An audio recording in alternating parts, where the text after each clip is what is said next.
あまりにも家賃が安すぎるアパート。あなたはその激安の理由を何だと思いますか？ 2018 年7月28日、フランスアルザス地方シルティカイム。アパートの広告を見ました。間取りがわかるものはありますか？女子大生はネットで見かけた賃貸の貸主へ電話をかけていました。18畳で家賃350ユーロ、日本円換算で4万5千円ほどの破格で貸し出しされていたその物件に女性はすぐに飛びついたのです。しかし、間取り来ればわかりますよ。物件の詳細を尋ねようとしても貸主は何も教えようとしません。それでいて個人的な質問ばかりしてくるその男を気味悪く思った女子大生は内見の日、彼氏についてきてもらうことに。彼女の判断は賢明でした。なぜならそのアパートは女性が一人で向かうと。格安アパートの内見に来た女子大生を狙う男。その密室へ足を踏み入れた女性がたどる運命とは。その男は二人きりの空間で言い寄れば、女性は従うと考えていたんです。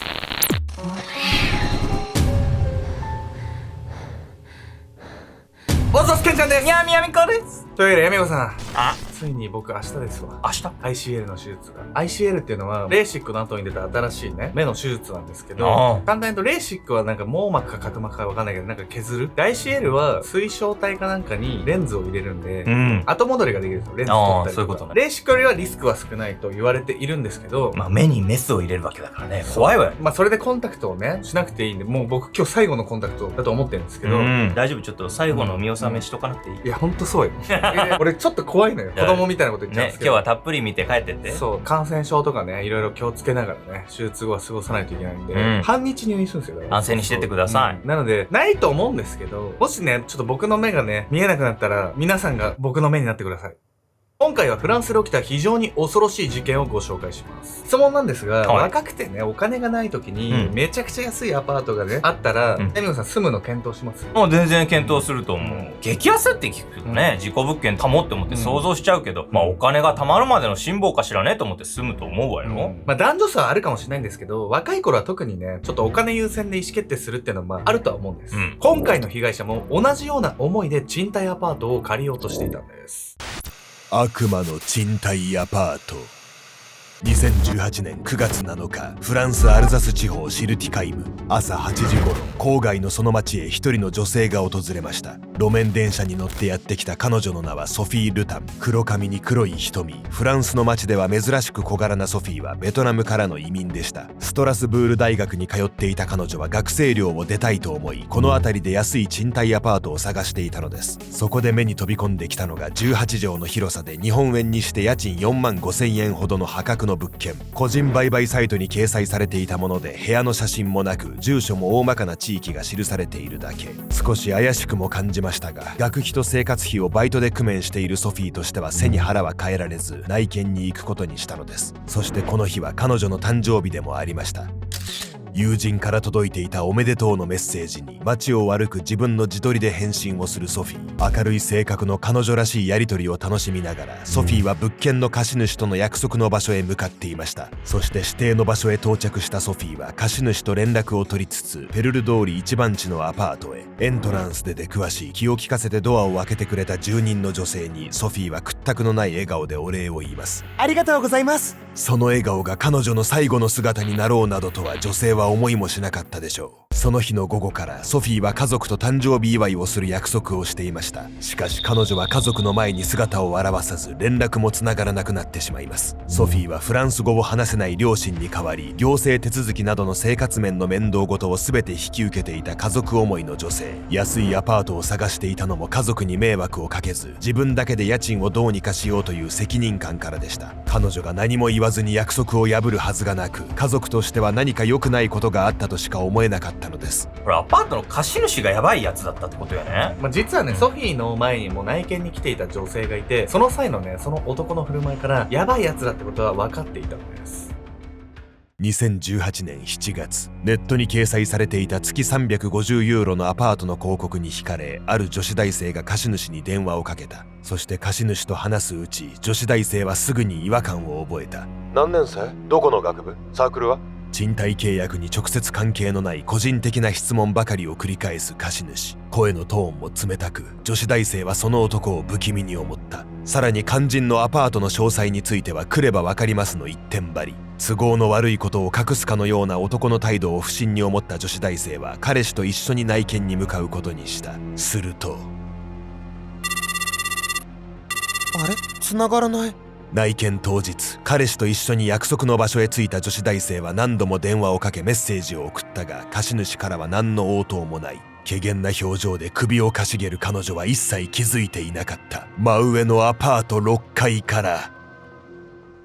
男が双眼鏡で覗いていることに。そのアパートには複数人の女性が内見を申し込みましたが、当日貸主は彼氏や友人を連れてきた女性に対しては決まって音信不通に。そして初めて一人で内見に向かったのがソフィーでした。彼女はその日以降一切消息不明となってしまうのです。女性が彼氏とか連れてきたらさ、抵抗されるだろうから入る前にチェックしてるわけね。めちゃくちゃ警戒心強いやつね。犯人はこの手の犯行にかなり手慣れている人物で、警察がそいつのね正体を知った時かなり驚愕するんです。歪んだ性衝動。ソフィーが失踪した9月7日の夜、家族や友人はストラスブール警察へ捜索願いを提出。しかし警察はソフィーが成人していることや家出の可能性を考慮し、すぐには動こうとしませんでした。そのため家族と友人は独自に捜索活動を開始。妹のシルビーがソフィーの SNS にログインし、彼女の最後の位置情報がシルティカイムのペルル通り一番地のあたりで途絶えていることを突き止めます。この情報を頼りに友人らが SNS で呼びかけを行うと、すぐに2件の連絡が入ったのです。連絡してきたのはいずれも女子大生。そう、ソフィーと同じく格安賃貸アパートの貸主と連絡を取っていた女性たちでした。電話をかけたら変な質問ばかりしてくる男で、それで内見に彼氏を連れて行ったら現地で連絡がつかなくなったんです。女子大生たちはそれぞれ男の電話番号を提供。失踪から3日後の9月10日、警察はソフィーの家族や友人らが集めたそれらの情報を頼りにようやく正式な捜査を開始するのです。捜査の結果、男が使用していたスマホの番号はプリペイド式のものであることが判明。それとは別にもう1台一緒に移動しているスマホがあることが突き止められ、そのスマホの持ち主が犯人だと考えられました。そしてスマホの持ち主が明らかになった時、捜査関係者の間に戦慄が走ったのです。なぜならその男の正体は、時は21年ほど遡り、1997年6月18日、スイス国境近くの町モルトーの税関で1台の車が止められていました。不審な男を見つけた。すぐに対応をお願いしたい。緊迫した表情で受話器を握る税関職員。その車のトランクからはポンプアクション式のショットガン、拳銃、ナイフ、手錠、持ち手付きのロープ、麻酔薬などが見つかっていました。何より職員が目を疑ったのは、男が所持していた6枚の写真について。その写真に写されていたのは女性たちが全裸で拷問されている姿だったのです。その車の持ち主は身長187センチの大男ジャンバルク・レーザー。警察が取り調べると、拷問されていた女性の一人は彼の元交際相手であることが判明。女性はレーザーに薬物を盛られ暴行を受けたと被害届を出しました。またレーザーは2年前にもドイツ人のヒッチハイカーにカッターを突きつけて強姦に及んでおり、その女性も彼が犯人だと言及。強姦？とんでもない。あの写真は売春婦を雇って演技させたものですよ。レーザーはそう言って白を切り通そうとしましたが、最終的には過重強姦で有罪となり、懲役15年の刑を下されたのです。ソフィーを呼び出した賃貸アパートの貸主の名は、そう、ジャンバルク・レーザーでした。強姦罪で15年の服役歴がある彼が貸主だと知った捜査関係者たちは、彼女が決して無事ではないことを察したのです。そして信じられないことに、レーザーは性犯罪者としての前科を持ちながらも、コルシカ島バスティアの難関大学を卒業しているエリートでもあります。逮捕前には地域学生生活支援センターで留学生の受け入れや指導を担当していた公務員だったとも。ごく真面目な経歴を持つ彼が、なぜ性犯罪を繰り返す生活に身を落としてしまったのでしょうか。難関大学出身のエリートが犯罪者になるってさ、あまりにも真面目すぎて、おかしくなっちゃったみたいなこと、でその逆なんですよ。レーザーはね、若い頃から危険思想をね持っていて、実は難関大学を目指したのもその性質からだと言われているんです。負の成功体験。犯人のレーザーはアルザス地方ボージュ山脈の森の奥深くにある村で幼少期を過ごしました。森林警備隊の父を持つ彼は幼い頃から森を熟知しており、一人で森へ向かっては数日家へ帰らないこともある少し不思議な少年だったのです。そしてレーザーの家庭環境は決して恵まれたものではありませんでした。このクソ女が！重度のアルコール依存症で酒によっては母親やレーザーに暴力を振るう父親。その環境のせいか、レーザーの性格は早くからすさみ、学校では午前中からタバコと缶ビールを片手に堂々とベンチに座っているなど反抗的な態度が目立ちました。そんな彼にとっての転機はおそらく14歳の頃のこと。その日、母親に暴力を振るっていた父親に対しレーザーは斧を突きつけたのです。母を守りたい一心で持ち出した凶器。この一件で警察沙汰となってしまったレーザーは数ヶ月を強制施設で過ごすことに。この時のレーザーの行動は加害者の同質化というね、事象で説明できるんです。そしてこの事件をきっかけに彼の暴力に対する考え方が変わったんです。というわけで本日のメトラキーワード、加害者への同一化について。加害者への同一化とは、暴力にさらされている被害者が攻撃する側の行動や心理を取り込むことで、その恐怖を克服しようとする防御メカニズム。レーザーで言えば父親に斧を向けることで被害者から加害者へと転じ身を守ろうとしたことが当てはまります。このメカニズムの厄介なところは、脅威を制圧できた成功体験から、暴力は相手を支配するための効率的なツールだと学んでしまうことがあること。母親を守った経験は女性を守る騎士のような誇りになり得ます。しかしその後、暴力を道具と捉えるようになったレーザーにとって、その誇りは女性を見下す優越感となっていきました。女性は意のままに扱える弱い存在。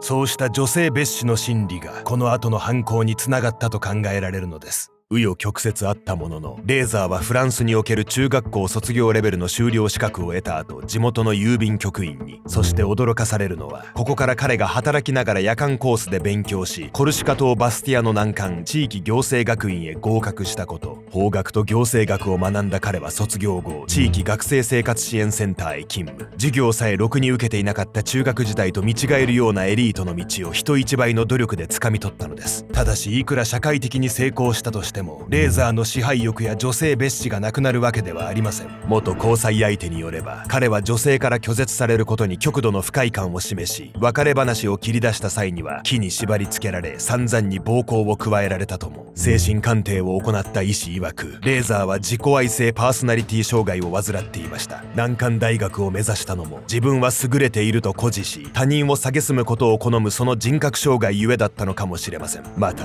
レーザーに性犯罪の前科があることは先ほど説明しましたが、彼はそれどころかすでに殺人を犯している可能性すらありました。1987年9月8日、フランソワーズ・オーマンという23歳の女性がストラスブールで失踪。彼女は掃除機の訪問販売をしており、最後に訪れたのがレーザーの自宅でした。そのため警察はレーザーが犯人だと疑うのですが、遺体が発見できなかったことと、当時は DNA 鑑定なども未発達だったため殺人の立証ができず、レーザーは証拠不十分で無罪判決に。そして法廷を去る際、彼は付き添いの警官に確かにこう言ったと言います。陪審員たちをまんまと騙してやったよ。警察とか陪審員まで手玉ん取ってんじゃないこいつ。殺人の裁判でここまで余裕なの怖すぎるわよ。人を殺すことをね、何とも思ってないってことがよくわかりますよね。問題はアパートの内見へ向かったソフィーの安否なんです。あの後、彼女の身に一体何があったんでしょうか。密室のタブー。2018年9月7日の朝9時半、ソフィーはシルティカイムペルル通り一番地に立つアパート6階の一室へ訪れた。インターフォンを鳴らすとしばらくして姿を現したのは身長190センチ近い大柄な中年男。そう、レーザーだった。どうぞ入ってください。衛星を装いながらソフィーを招き入れるレーザー。ソフィーは彼の思惑など知る由もなく案内された部屋の様子を眺めていた。そしてちょっとお手洗いをお借りしていいですか？何の気なしにトイレへ向かったソフィー。彼女がトイレから出てきた際、レーザーは手を拭くためのタオルを片手に近づき、ソフィーの手をそっと握った。ソフィーは突然距離を詰められたことに驚き、レーザーを突き飛ばした。触らないで！40歳近く年上の初対面の男。しかも賃貸の内見をしに来ただけにもかかわらず、いきなり触れられたことを思えば当然の反応だった。しかし、この小娘が！レーザーは怒りに顔を歪ませていた。彼にとって女性は容易に意のままになる存在。女性からの明確な拒絶はその男の最も嫌悪することだった。激高したレーザーはソフィーを殴り、そして蹴った。小柄なソフィーは抵抗することさえ叶わず、便器や浴室の床に激しく頭を打ちつけるうち、次第に冷たくなっていった。レーザーはその後、ソフィーの遺体を金属切断用のノコギリで解体し、故郷のボージュ山脈の森へ埋めに行きました。一方で警察は、スマホの番号やソフィーが失踪した際の位置情報から犯人がレーザーであることを特定。事件から8日後の9月15日、レーザーはストラスブール市内へ車で戻ってきたところを逮捕されます。レーザーのアパートは漂白剤で徹底的に掃除されていましたが、新種のブルースターと呼ばれるルミノール反応試験薬により、おびただしい量の血痕が検出。DNA鑑定の結果、それらはいずれもソフィーのものであることが分かり、彼は誘拐、監禁、計画的殺人の容疑で起訴されるのです。レーザーは自宅の血痕について、ソフィーが外で怪我をしているのを見かけ、家に入れて治療したためだと主張しました。一方で事件から1年以上が過ぎた2019年10月23日、ボージュ山脈の麓でキノコ狩りに来ていた親子が浅い穴に埋められていた人骨を発見。ノコギリでバラバラにされていたその人骨の DNA はソフィーのものと一致しました。こうして2021年1月19日、言い逃れできなくなったレーザーはソフィーを殺害し解体したことを認めたのです。広告を見てやってきた彼女に好意を抱いてキスしようとしたが拒絶され、カッとなって殴り殺してしまった。計画的犯行ではない。レーザーはそう話し、ソフィーの死は殺人ではなく傷害致死であると主張。しかし虚偽の賃貸広告の掲載、プリペイド式スマホの準備、彼氏を伴って内見に訪れた女性に対するすっぽかしなどから計画性なしとするには無理がありました。またレーザーの PC にはアジア系女性のポッドサイトの閲覧履歴があり、ベトナム移民のソフィーはその性的指向に当てはまっていました。電話してきた内見希望者に個人的な質問を繰り返したのは、自身の好みに該当するかを確認するためだったのでしょう。事件から4年後の2022年7月5日、レーザーに下された判決はフランスの刑法で最も重い22年の減刑付加期間を伴う無期懲役。レーザーは控訴、上告を繰り返しましたが、判決が覆ることはありませんでした。またソフィーの事件の解決を契機に、2001年に無罪判決となったフランソワーズ・オーマンの事件も再捜査の運びに。一度無罪になった罪で裁くことはできない一時不再理の原則から殺人罪での起訴はできませんが、検察は新たに不法監禁、死体遺棄の容疑で起訴。ソフィーの事件と犯行手口が酷似していたことや、過去の強姦罪の有罪判決などを証拠に30年以上の時を経て真実が明らかになろうとしています。アパートへ招き入れさえすれば女性を自分の好きにできると考えていたレーザー。掃除機の訪問販売で訪れたもう一人の被害者もおそらく彼の誘いを拒否したゆえに殺されてしまったのではないでしょうか。いずれも見知らぬ男との二人きりの空間で起きてしまった悲劇。そこで身を守るにはどうすればよかったのか。信頼できる相手にスマホで常に位置情報を共有しておく。電話をするふりをして誰かと合流するような雰囲気を醸し出す。あらかじめ防犯アラームを準備しておく。もし見知らぬ相手との二人きりになって危険を感じたら、あなたはどのように難を逃れますか？おっそす！この度ですね、僕が運営しているシーシャバーシュメルの新しいね、メンバー募集をね、行いたいと思います。本当にありがたいことに、オープンからね、半年以上経ってね、お客さんも増えてきたんで、この度ね、2名限定ではあるんですけど、新しくね、メンバーを募集したいと思います。でですね、働く環境なんですけど、C 社歴ね、10年以上のね、メンバーの教育体制っていうのも整ってるんで、基本的にはね、未経験でも OK です。まあ、経験者だったらね、なおさら嬉しいんですけど、まあ、ただね、我々お客様にちゃんとしたレベルの C 社を提供したいので、未経験の場合は研修期間っていうのがしばらくあるんですけど、それをご了承いただければと思います。まあ、あとはね、働く環境としてはアンティークとジャズの空間で C 社を据えるっていうね、そういう素敵な空間で働けますっていうところと、あと、恵比寿駅の日比谷線4番出口からね、徒歩10秒っていうところで、まあ、雨の日でも割と通いやすいんじゃないかなっていうところです。あとはまあ髪色とかネイルとか髭とかピアスっていうのはまあ基本的には自由なんですけど、まあ清潔感とか業務に支障がない範囲であれば OK ですっていうところで、まあここもね迷う方いたらねぜひご相談いただければと思います。で、求める人物像みたいなところなんですけど、何事も前向きに考えてね、物事に取り組める方っていうところと、あと新しい挑戦などを積極的に行える方。あとは最高の空間をね、作り上げて、シュメルのね、場を盛り上げて、お客さんに価値提供したいなって思える方。あとはシュメルの、理念に共感できる方っていうところで、いろいろあるんですけど、詳しくはね、概要欄、固定コメントのね、ウォンテッドリーのリンクから応募していただければと思います。最初のね、面接はね、メンバーがやらせていただいて、二次面接はね、僕がね、直接ね、させていただくんで、ぜひぜひね、応募いただいてね、ぜひ一緒にシュメルでね、働ける方と出会えたら僕も嬉しいんで、迷ったらまずはね、応募していただければと思います。というわけでね、引き続き、シーシャバシュメル、そしてアルゴメトリをよろしくお願いします。